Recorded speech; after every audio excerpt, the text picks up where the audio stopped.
welcome back to our channel. Today I have a special challenge just for you. Let's get started. So today's challenge is, how do I create a math game? Whenever I create a game or I modify a game, I'm always thinking about what is the skill that I need to practice? What is the skill that my students need to practice? Or what is the skill that my child might need to practice? So that's the first thing I think about. So then the second thing I think about is, what's the tool that I'm going to use? Am I going to use dice? Am I going to use my favorite MMMathMania cards? Or just a deck of cards? No worries there. A whiteboard, piece of paper, plastic sheet. Those generally are the tools that I need to start a game.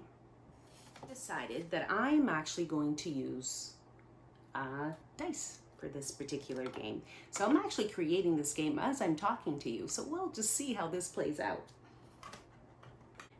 So the skill I'm thinking about is the skill of number order. It's really important to know the order that the number comes. So I do lots of counting in my classroom and with my students, and when my kids were little, we counted everything. So number order is really important. So I'm going to create a game. Like I said, I'm creating it as I'm talking to you. So I have this game. It's called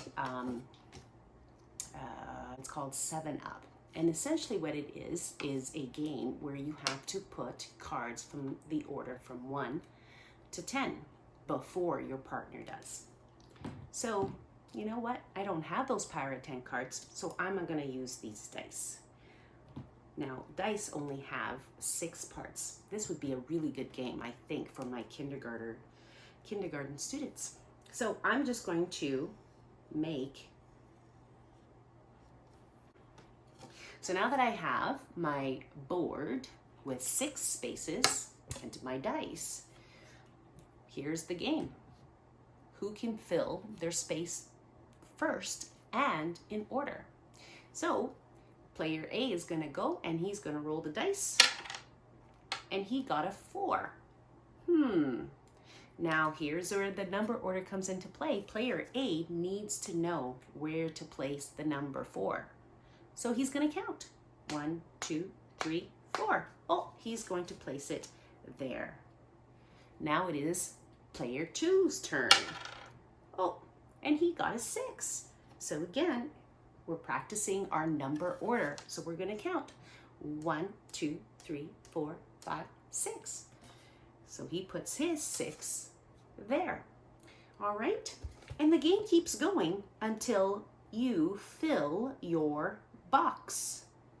The first player to do it wins. Pretty simple, right? And it's a game that practices the skill that I was thinking about, which was number order. So another thing I always consider when I'm thinking about a game is, how can I make the game more challenging for other students who want and need a challenge? So even with this simple game, what I could do is I could now add another set of dice. So now I have 2 dice. And when I roll it, I have to make a decision. Will I add those 2 numbers together? Or will I subtract those 2 numbers together? And maybe as we go higher, we make a 10 frame and we get 3 dice, or we use our cards. It doesn't matter, as long as the skill that we're practicing is the same, number order. So now it is your turn. What tool will you use to create a game for MMMathMania? Or what skill are you going to practice? So your challenge is, share with us your game, and you might even do a video of your original game. Wouldn't that be exciting? So give it a go, guys. Let's see what you got. See you.